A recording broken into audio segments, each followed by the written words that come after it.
Hey, it's Eric Brewer from Integrity First Home Buyers, and this is Pick My Brain.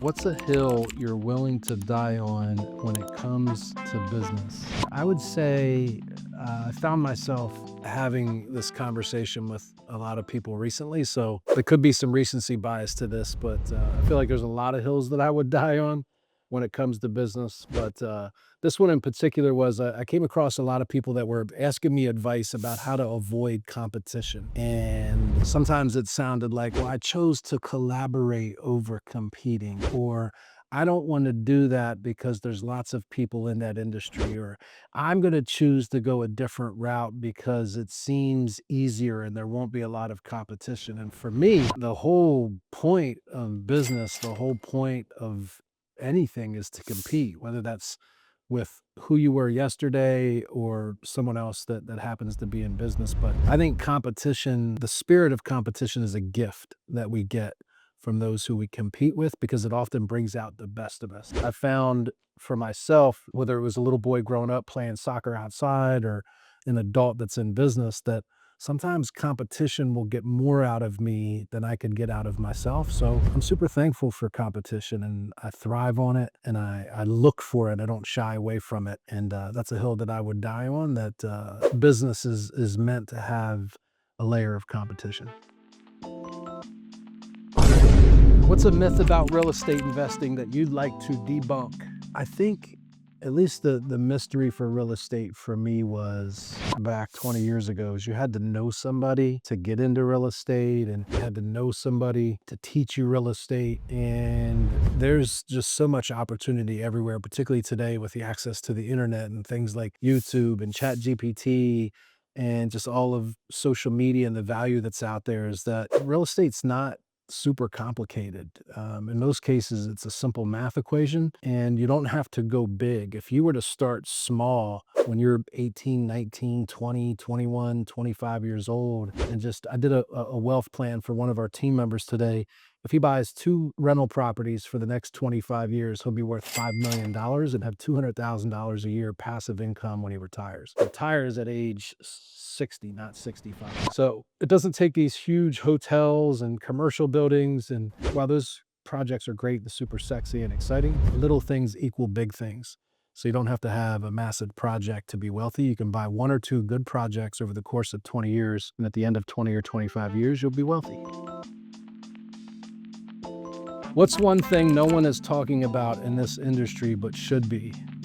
Legislation, I think, is really important now. We just did a presentation at the Collective Genius last week, and it's in 2 states right now, anti-wholesaling laws. They call them anti-wholesaling. It's not anti-wholesaling, it's anti-bad wholesaling.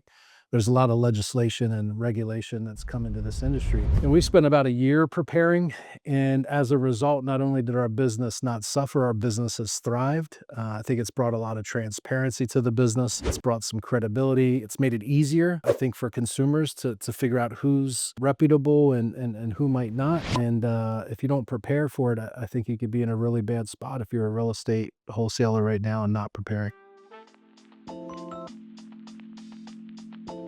Who's someone in Central PA that inspires you?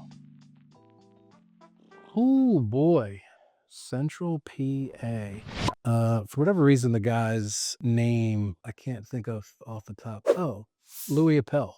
Like right over here is the Appel Center. It used to be called the Strand Capital. Louis Appel back in the day owned Comcast companies, Faltzgraph companies, and was a major reason of significant development in York City. The Central Market, the Strand Capital, and he's been gone now for about 10 years. But every story I've ever heard anybody tell about Louis Appel always involved kindness and courage. He had the courage to do major development deals and run a billion-dollar business.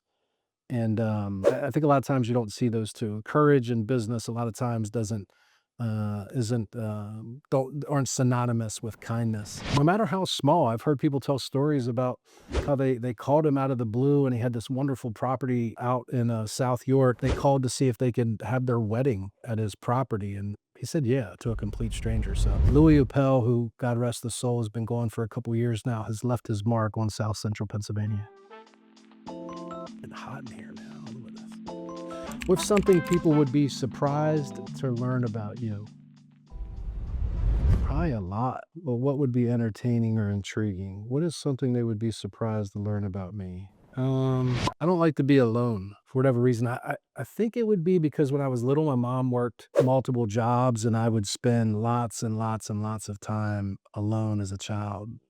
Even at like maybe 5 years old is probably the earliest I remember getting home from school and being home till 8 or 9 o'clock at night. And so for most of my adult life, I've always wanted to do things with other people, even being at home. I don't like to be at home for more than an hour or so by myself. I'll pack up and go somewhere just so I don't have to be at home alone. But I've gotten better at it. I've learned to really use time alone to reflect and quiet the noise and be more insightful. But I like to be distracted, I think, sometimes, and it's easy to be distracted when I'm in a group of people.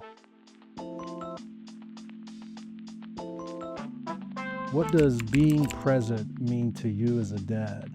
Um, what's the best way to say this? I think in its simplest form, it's making your children your focus. And I think of like early on, my oldest son, who's 21 now, he was an only child for a long time and always prided myself on being there for him, whether it was picking him up from school or dropping him off at the bus stop or being at every one of his football games. I remember there was instances where I would drive 7, 8 hours to make sure that I got back in the middle of the night to watch a football game. And then I might get to the football game and be on my phone the whole time, talking to a customer or working a deal or checking emails. And just slowly over time, I realized that entire games would go by and I would miss, pivotal moments or important moments or major milestones that would take place. And your kids can sense that. And when you're there, but you're not really there, it's almost better that you weren't, because when you're not home, it sends the message that, hey, there's something important that dad's taking care of and he needs to be off at work and he's taking care of business. But when you're home and they're 10 feet from you and you choose not to be present, it feels very personal. Like, hey, whatever that is on the phone or whatever is more important to me. So I think it's just making sure that when you are with your children that they feel seen and they feel loved and they feel cared for and safe and that they feel that they are the center of your attention. And even if you only do that for 30 minutes a day, it's a small sacrifice that has a really, really big outcome. Hey, get to the barber shop. What's the greatest sneaker of all time? I mean, I'd have to say Air Max 95 is probably a significant sneaker. I've had every color, every re-release for a very, very long time. Certainly Nike. I mean, you could argue maybe what your favorite sneaker is or the best sneaker of all time, but for me, it would be the Air Max line would be the most multi-use sneaker of all time. Most overrated one. Phew. Overrated? One you just don't rock with. I can't do the foam posits. Anything foam is no for me. And at some point they got pricey. I remember because my son was probably 12 to 16 years old and they had a bunch of foam posit releases and I just not only did I not want them, he couldn't have them. I wasn't gonna spend that kind of money on something I didn't like. So sorry, Cam.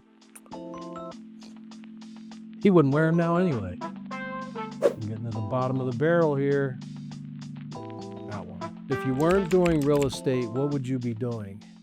I think I would have made a good attorney. I think attorneys got to be good storytellers and good negotiators. If you ever watch some of the best attorneys of all time, they just had instincts and they would pick up on things that other people missed and they would dig a little bit deeper on that one thing and that might end up being the big break that they needed in that case. And I think as an attorney, I mean, you think about the right situations, having the right attorney can make or break your life. If you're in trouble and you don't belong in trouble, right? Having the right attorney can be a really big deal. So I've often thought about whether or not real estate would have worked out in the beginning. I think I would have made a good lawyer or maybe a stand-up comedian. I think I'd be good at that. What do we got here, man? You got making me work for this one. All right.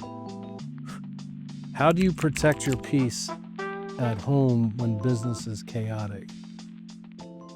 Probably two things. Make sure business isn't chaotic.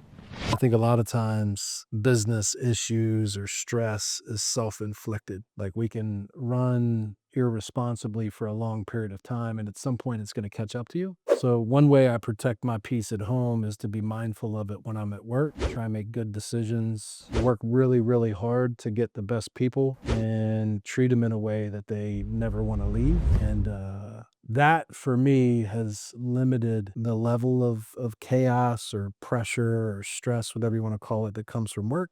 It makes it easy to be disconnected and peaceful at home. Yeah, so we've been through another round of Pick My Brain, and I'd love to hear from you. What is it that's on your mind? Is there a question that you need answered? Is there something about me that's been gnawing at you and you really want to know, or just curious about what my opinion on something? We'd love to hear from you.